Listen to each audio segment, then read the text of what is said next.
You're watching BCTV. We're all about Brantford.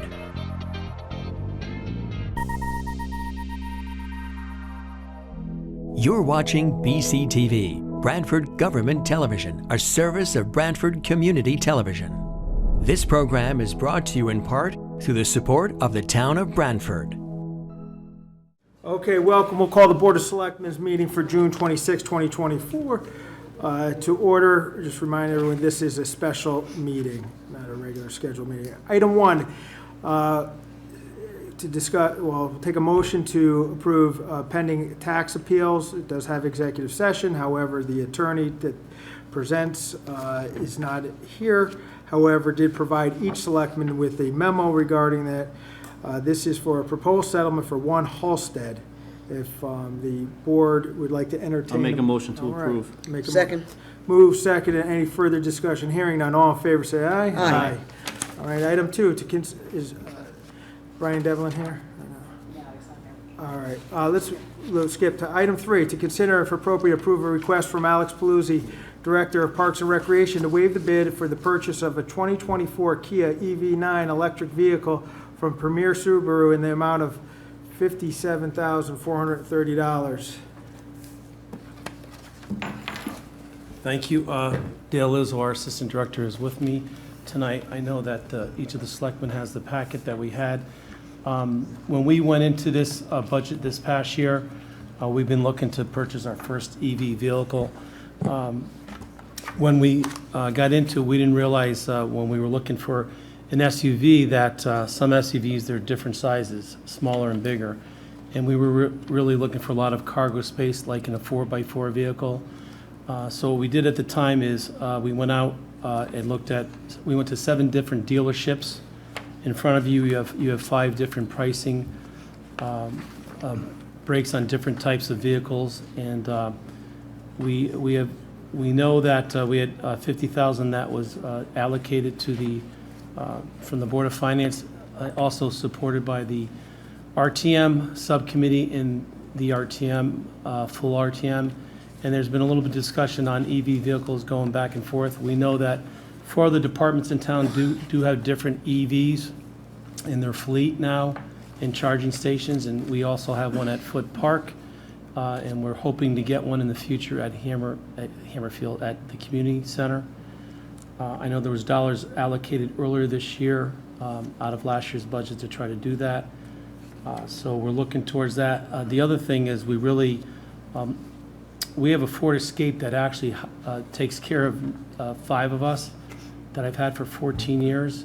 And we never had one for our assistant director and our other 3 administrators, where we're putting stuff in cars, going around, and we've been waiting a long time. The reason we waited so long was we were trying to build up our fleet. We used to get vehicles from Public Works, sewer treatment plant as hand-me-downs. So we've built our fleet up over the past couple of years. We also have a van that takes tables and chairs to a lot of our events, but we never had anything to the staff, and we're stuffing things in different vehicles and going around there. So when we got through this, we looked at some of them, and then actually talked to the first selectman a week ago. I went back out to look at some other, like I said, there were 7 that we went to.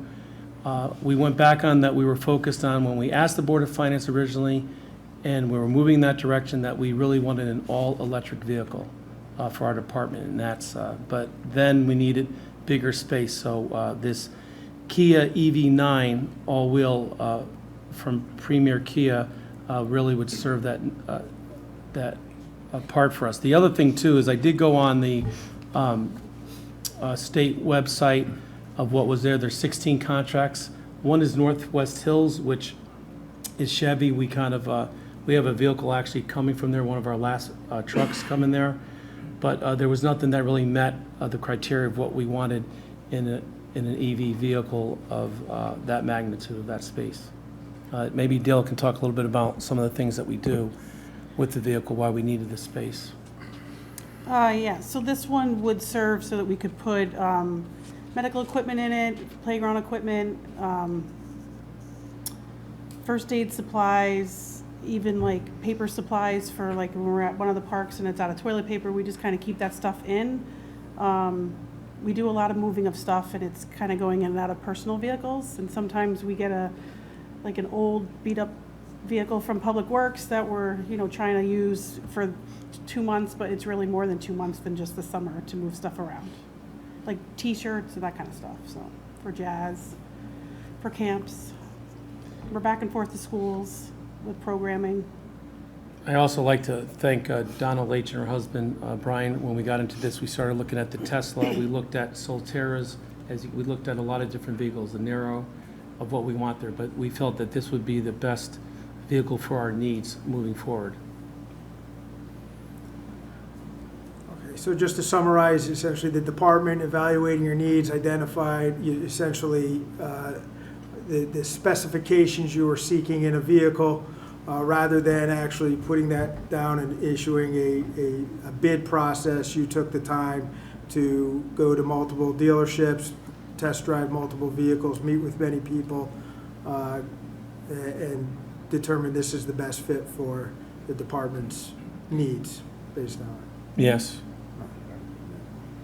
No, he did what I had mentioned in the past, and he did due diligence and went onto the state website, and there's just nothing available. So if it was, where I would be heading with it.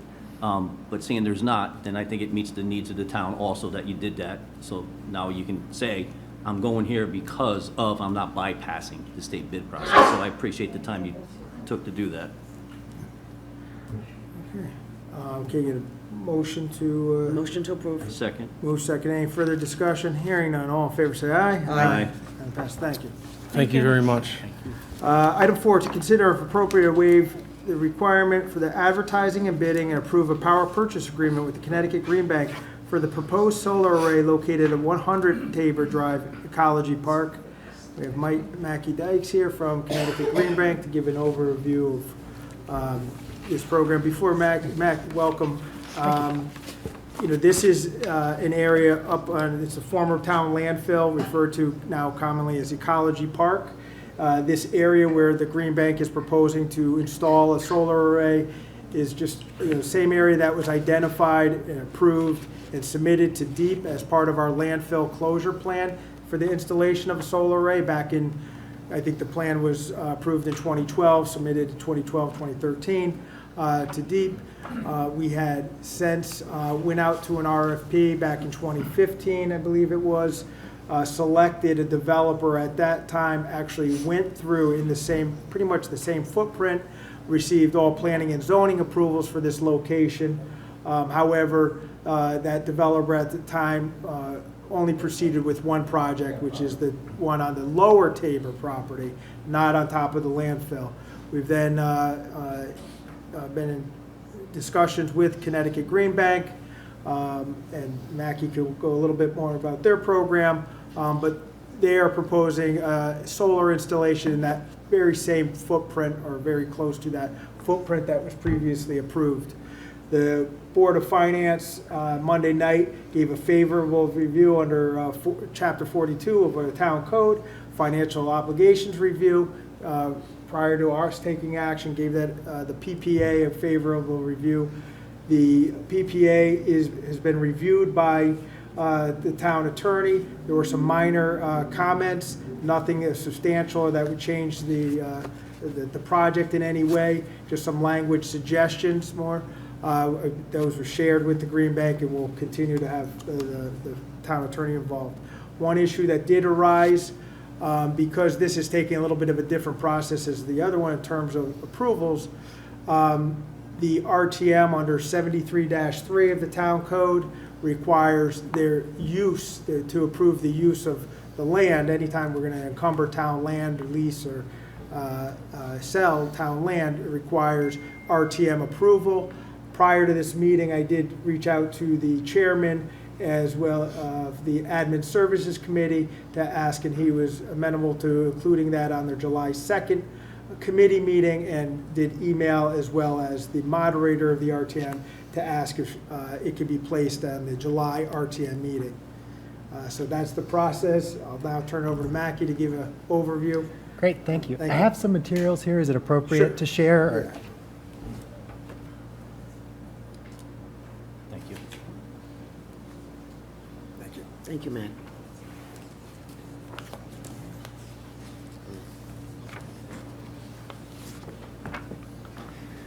So just very quickly, before I jump into this, Mackie Dykes, I'm the Vice President of Financing Programs with the Connecticut Green Bank. We are a quasi-public state agency started in 2011 with the goal of creating public-private partnerships to make sure affordable capital is available for clean energy projects in Connecticut. And more recently, in addition to that financing role, we've been through the program that we're talking about here today, our Solar MAP program, offering not only financing assistance, but more project development assistance as well. So appreciate that overview of the project. Before I get into the specifics of it, talk at a high level about sort of how the money would flow, what the structure of the agreement looks like. First off, as a municipality, you're eligible, unlike anyone else who's not a muni, a state entity, or agricultural entity. You don't have to build a solar system where you would use the electricity. So we're able to take advantage of that for this project because obviously in Ecology Park, you're not using a lot, if any, electricity. So we would build the solar system at the park and then actually assign the credits from the project to other municipal electric accounts. So you would be able to reduce the electric bills of other municipal buildings. And going to the how does it work slide. So if approved, we would enter into this power purchase agreement. We would build the solar under it and sell the electricity and the environmental attributes generated by the electricity to the utility. They would pay us us meaning both the Green Bank and in Branford, a fixed fee over 20 years for that electricity, and we would essentially split up that. The Green Bank would take a portion of that, it's a tariff payment. We would take a portion of that to recoup our cost for building the system, and then the remaining tariff value would be assigned, as I mentioned, to one or various municipal electric accounts. And a key point in that is that we're taking a piece of the tariff in order to recoup our investment. There is no capital requirement for the town for this project. We would own the project. We would bear all the upfront expenses to develop and build it, and then all of the operation and maintenance costs, insurance costs, anything that comes up over the 20-year life of the agreement would be our responsibility.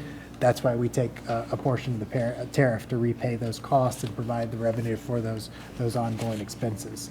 So there really is, aside from the only risk to the town then is that the system does not produce and you don't get the credits and the value that we'll talk about here in a minute. But we have every incentive to make sure that you do, because we've made the upfront investment here and we don't get paid back unless the system's working. So we pay close attention to every system that we own to make sure it is producing as expected, and we get someone out to fix it if it's not. So moving on to the next slide, or next two slides forward, slide 6, where you see a graphic of the proposed system layout. As Selectman Cosgrove said, this is largely mirroring the Solar City project. We work with folks here to make sure we were designing to similar specs as that system. Those were approved back then, such as not building to the normal height of a solar system, so we're not obstructing the view from the gazebo there. So hopefully this would reflect the wishes and the characteristics that the P&Z committee approved previously with the Solar City project. I think the key number, or the key two numbers here to pay attention to, are the estimated annual credit. That is I mentioned we're sort of sharing in the tariff. That is the value of the credits that we would expect Branford to get on the one or various electric bills that you would select. And then across the 20-year term, you see the estimated value of that credit. These are estimates because, one, it's tied to the production of the system, which we estimate, but also, as it says here, this is based on numerous projects assumption. The biggest one that's not known right now is the actual cost to construct the system. We would run a RFP to select a contractor to build the project. We've made some assumptions around what we think that would cost. Hopefully, we can, through this competitive process, drive that down, in which case we'd be able to increase the value of the credit to the town. We're kind of assuming the worst case scenario here. We do have several examples of being able to reduce cost once we finish the project, or increase the value to the town once we finish the project. For instance, Groton, for 2 of the projects there, we were able to reduce the cost by around 10 to 15%. Next slide for next steps. Do what we're doing here today, review the economics and overall get the project through the necessary governance steps to then move on to step 2, which is execute the power purchase agreement. Once we have that done, we would run the RFP that I mentioned to solicit proposals to build the system. We'd secure all the necessary state and federal incentives, and then we'd build the project. We'd design, go through the appropriate permitting processes, and then start construction. And then again, once it's built, we would own it and be responsible for everything over the life of the 20-year lease agreement or power purchase agreement. I won't get into, the next slide gets into the paperwork that we would need, but I'll happy to do that if you want to dive into those details, or pause here and see if there's any questions. Thank you for that overview. I guess I would ask you, any questions from the other selectmen regarding this? No. Again, with the solar array, I mentioned at the Board of Finance meeting, I mentioned, when we contemplate these initiatives, we really look at it as what is the financial benefit, what is the environmental benefit, right? And I think this project, although in terms of our overall spend on energy, the credit that we will receive, is not significant and compare that overall spend, but it is a positive. It's estimated now just under 18,000, as those are based on conservative estimates at this time. That 18,000 though, putting into looking at what we're faced with, it does help offset some of the future increases that we're going to be seeing. The town just went back out for our procurement for energy. We will see in the coming year, as well as the Board of Education, will see increased costs with energy. So I think any measure that we can do in terms of conservation or alternative measures that we can do to offset those costs, we should take advantage of them. So I think there's a benefit that in there. For the financial, obviously there's an environmental benefit using these, not carbon cleaner energy. And I will just also add, there's not, we have this country has a serious situation in terms of meeting our energy needs. And there's not a transition to one source. It's really about diversification. And, this is our town doing a small part to go towards diversifying our energy supply here locally.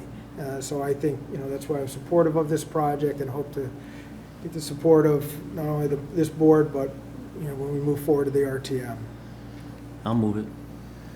Second. It's been moved, seconded. Any further discussion? Hearing none. All in favor say, you're going to, yes. Also, part of this approval, there's a resolution that if we could waive the reading of the full resolution, but it is in the package and will be part of the minutes, but it authorizes the first selectman to sign the agreement with the Connecticut Green Bank once all approvals are in place. I'll make a move. Okay, Motion so to include the. Let's not read everything. The resolution. Okay, so, all right, so, good with that, Trista?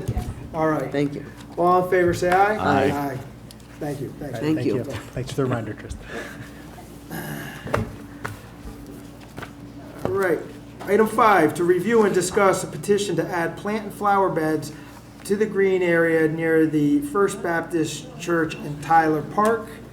I believe we've all received the petition, as well as the many signatures. The petitioner submitted, and you know what, I apologize. I think he also wanted to address the board. I will invite him at a future meeting. I'm not sure if he knew we had a special meeting.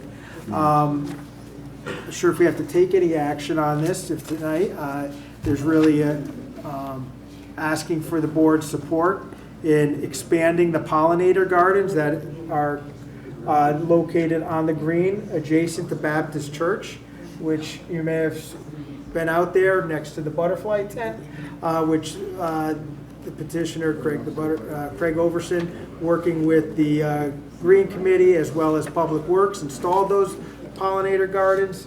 Public Works has been maintaining them. They were contemplating expanding them. And I think the petitioner's looking for our support in the expansion.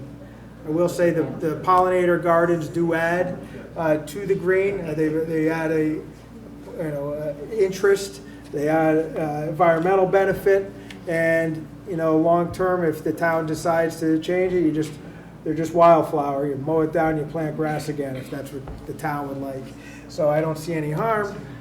He also wants to expand them at Tyler Park, and as well as I think he was looking for a different type structure. As you know, there is you probably saw the butterfly tent that's out there set up for the summer, looking for a different type of structure. I think that may require a little more review and discussion. I don't know if the board at this point wants to take any action regarding supporting the expansion of additional pollinator beds. I haven't heard any opposition. I'll make a motion to expand, based on what the petition said. All right, and we could bring it, the Green Committee is advisory to the board, and based on the outcome of this discussion, I will, this vote, if there is a vote, I will then bring that to the Green Committee on behalf of the board to let them know our position. So you've got a motion to expand Second. Pollinator gardens, and I'll include that both Tyler Park as well, Yes. Green. Yes. Seconded by Selectwoman Higgins. Any further discussion? Hearing none, all in favor say aye. Aye. All right, thank you. But just for clarification, that doesn't include the structure? I think the I structure. think you said yeah, there was more work that I needed to think be we done need on to that. give that a little more consideration and what it actually entails before we can act on that. Yes, thank you. Thanks for that clarification. All right, item 6, to consider if appropriate approve a 4-year lease agreement between the town of Branford and American Capital for 750 HP Chromebooks at an annual cost of $84,044.68, including finance and fees. Rob Colby from Board of Ed, Jim Finch, Finance Director. Welcome. Good afternoon. So as you know, this is a continuation of the standing practice of leasing Chromebooks for the school system or for the students. This particular lease will specifically replace a lease that was started in 2020 and ended this spring. And it's primarily for student Chromebooks at Walsh Intermediate School. We have systematically been looking at the number of devices we have been leasing to reflect enrollments. So you'll see a slightly different number than you may have seen in the past. Total cost of the equipment is $301,500. Yearly, 4 annual payments of $84,044.68. And the pricing has come through the competitive bid process, and we use the PEPM pricing that's out of the Pennsylvania consortium. And And this is also part of our budget. The funds are there through the annual budget process. Any discussion or motions? I'll make a motion to approve. Second. Move second. Any further discussion? Hearing none. All in favor say aye. Aye. All right, thank you. Item 7, green use, to consider and if appropriate approve a request from Branford Masonic Temple for the use of the town green May 31st, 2025 Rain date, June 1st, 2025, from noon to 7 PM to hold Celtic Festival. Did I say May 31st? Or did I say, it's May 31st, 2025. So moved. Second. Move seconded. All in favor, say aye. Aye. To consider and if appropriate, approve a request from the Society of Nepalese in America for the use of the town green on July 13, 2024, beginning at 9 a.m. to hold Nepal Day Parade 2024. Motion to approve. Second. Move second, and all in favor say aye. Aye. Item passes. Appointments, Board of Finance, Deborah Conklin to fill a vacancy left by Charles Shelton, term to expire July 31st, 2026. So moved. Second. Move second, and all in favor say aye. Aye. Item passes. Reappointments, Inland Wetlands, Melissa Papatonis, term to expire May 31st, 2027. So moved. Second. Move second, and all in favor say aye. Aye. Item passes. David Goklowski, from alternate position to fill a full member position left by Mark Steinberg, term to expire May 31st, 2027. So moved. Second. Move second, all in favor say aye. Aye. Aye. Item passes. If there's no correspondence, is there any correspondence? No. All right. Any There's other nothing, business? Can we do Dave? Can we go back to item number? Oh, Yeah. Yeah, I'm sorry. So I know Brian, All right, yeah, well, let's just address that. So item 3, to consider if appropriate, right? Item 2, I'm sorry, to consider and if appropriate, approve a request from Brian Devlin, Superintendent Wastewater Treatment Facility, to waive an informality in the bid received from Whitfield Sanitation. Brian is unable to attend today. However, he provided the information in the packet, and this is the affidavit we received with the bid did not include a raised seal by a notary. However, we received 2 bids that, in response, so that's what he's looking to waive the informality. Whitfield was the low bid. I believe they're holding their price for the term of the contract flat at $150,000. The other bidder, there was $50 higher first year, $75 higher second year, as well as $100 the third year of the contract. So you see the difference. So you'd like to go. And for clarification, I'm sorry, you gave the wrong dollar amount. It's $150 per Pump out. Yes, what did I say? 150,000. 150. I would have bid for that. $150 per pump out. And there's other things, but that's what the spreadsheet shows, just a flat pump out fee. And there are some other services. I'll make a motion to approve. All right. Second. It's moved, seconded. Any further discussion? Hearing none, all in favor say aye. Aye. Motion to adjourn? Second that? Oh, second that. All in favor say aye. Aye. All right, thank you. This program was brought to you in part through the support of the Town of Brantford. Watch town meetings and other videos on demand at BrantfordTV.org.